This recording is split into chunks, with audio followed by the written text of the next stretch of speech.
mà ta nhảy mắt tai trong này cầu gì vai cầu chua sẽ hài lên chăng tôi tấn hỏi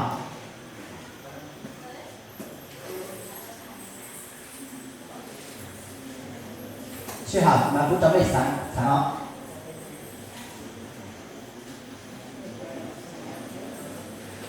sao sai mà nó cũng không có máy được sai đâu là nó là chỉ mấy cái bánh xì tận kia luôn đó tôi cho trong eo biết rồi đó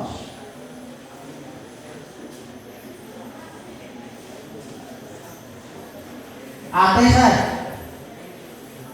về tây sai bây giờ trâu sát cẩn nhắc lại mới chỉ cẩn bằng được cú rồi nhở mới cẩn ta mới muốn lại hả nhảy mắt hai trong này nổi gì ai còn chua sai hả là chả còn chua là chua đó